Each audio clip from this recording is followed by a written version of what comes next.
പാപത്തിന്റെ പല പല അളവുകളുണ്ട്. അതിനനുസരിച്ച് ഈ ക്രൈം എന്ന് പറയുമ്പോൾ പല പല തരത്തിലില്ലേ, പോക്കറ്റടി, മോഷണം, തീവ്രവാദി ആക്രമണങ്ങളൊക്കെ അല്ലെ. അതേപോലെ ഏറ്റവും വലിയ പാപം എന്ന് പറഞ്ഞു കഴിഞ്ഞാൽ അമ്മയും പെങ്ങളെ തിരിച്ചറിയാത്ത അവർക്കായിരിക്കും ഏറ്റവും വലിയ ശിക്ഷ. അവരെ ലൈംഗിക ആസക്തിയോടുകൂടി അതിനുവേണ്ടി ശ്രമിക്കുന്നവർ അതാണ് ഏറ്റവും വലിയ പാപം. അതിൽ നിന്നും കുറച്ച് താഴെയുള്ള പാപമാണ് ബ്രാഹ്മണരെ കൊല്ലുക, സ്ത്രീകളെ കൊല്ലുക, കുഞ്ഞിനെ കൊല്ലുക, ഗർഭാവസ്ഥയിൽ അബോർട്ട് ചെയ്യുന്നത് ഇതൊക്കെയാണ്. സുഹൃത്തിനെ കൊല്ലുക, കള്ളു കുടിക്കുക, കള്ളം പറയുക, മോഷണം, മറ്റു പരസ്ത്രീ സംഘം, പെൺകുട്ടികളെ അപമാനിക്കുക, ഇതൊക്കെ മനസ്സിലായി. അല്ലെങ്കിൽ അങ്ങനെ ചെയ്യുന്ന വ്യക്തികളുമായിട്ട് സൗഹൃദം പുലർത്തും. ഇതാണ് രണ്ടാമത്തെ തലത്തിലുള്ള പാപം. മൂന്നാമത്തെ തലത്തിലുള്ള പാപം, കുറച്ചുകൂടി താഴ്ന്ന പാപം എന്ന് പറഞ്ഞാൽ ക്ഷത്രിയരെ കൊല്ലുന്നത്, വൈശ്യരെ കൊല്ലുന്നത്. ഇനി അധീനം താഴെയുള്ള പാപം എന്ന് പറഞ്ഞാൽ കള്ളം പറയുക, ഗുരുവിന്റെ കുറ്റം പറയുക.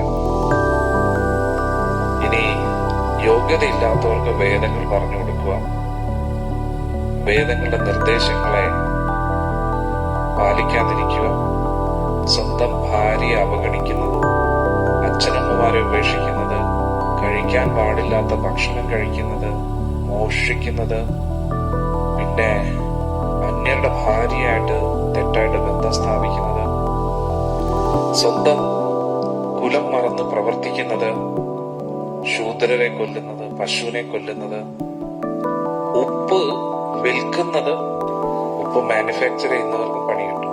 ഇനി കാശിന് വേണ്ടി വേദങ്ങൾ പഠിപ്പിച്ചു കൊടുക്കുന്നത്. ഇനി ഇതിനും താഴ്ന്ന പാപമാണ് ബ്രാഹ്മണരുടെ ശാരീരിക ഉപദ്രവം ചെയ്യുന്നത്, അതിന്റെ ഗന്ധം ആസ്വദിക്കുന്നത്,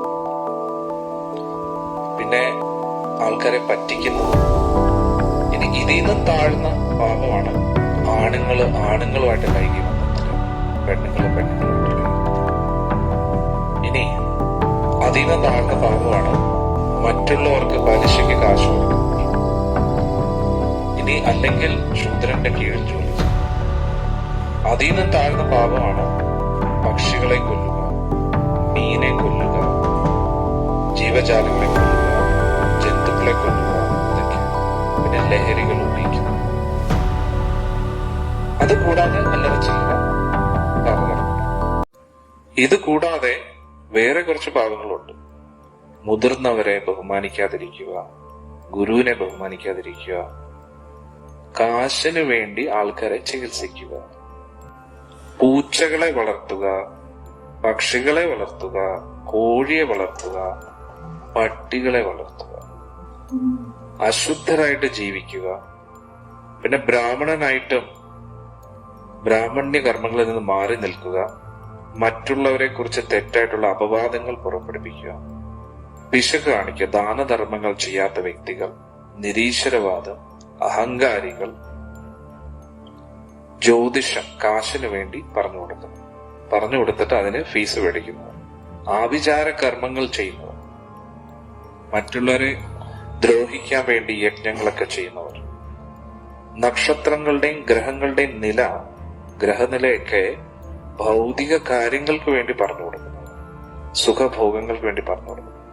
സ്വയം ഉയർന്ന സ്ഥാനത്തിരിക്കുന്നു, ടീച്ചറിന് താഴത്തെ സ്ഥാനം കൊടുക്കുന്നു, ഗുരു. നീലവസ്ത്രം ധരിക്കുന്നത്, നീലവസ്ത്രം എന്ന് പറഞ്ഞാൽ എന്നും ഇടുന്നു, എന്നും നീലവസ്ത്രം തന്നെ ഇടുന്നുള്ളത്, അതൊക്കെ പാപമാണെന്ന് പറയും. ആത്മഹത്യ ചെയ്യുന്നത്, ക്ഷത്രിയ ധർമ്മം പാലിക്കാതെ യുദ്ധം ചെയ്യുന്നവർ, കള്ളം പറയുന്നവർ, ആവശ്യമില്ലാതെ സംസാരിക്കുന്നവർ, ഗോഹത്യാ പാപം ചെയ്യുന്നവർ, മറ്റുള്ളവരുടെ അതേ പ്ലേറ്റിൽ തന്നെ ഭക്ഷണം കഴിക്കുന്നവർ, പാവപ്പെട്ട വ്യക്തികളോട് കാരുണ്യമില്ലാത്തവർ, മറ്റുള്ളവരുടെ സ്വത്ത് തട്ടിയെടുക്കാൻ ശ്രമിക്കുന്നവർ, അതൊരു കടുകുമണിയാണെങ്കിൽ പോലും അതിനും പണി കിട്ടും. ഭഗവാനെ ധ്യാനിക്കാത്തവർ, കാശ് മേടിച്ചിട്ടും തിരിച്ചു കൊടുക്കാത്തവർ, ഇങ്ങനെ ധാരാളം ഫുൾ ഒരു ലിസ്റ്റ് ഉണ്ട്.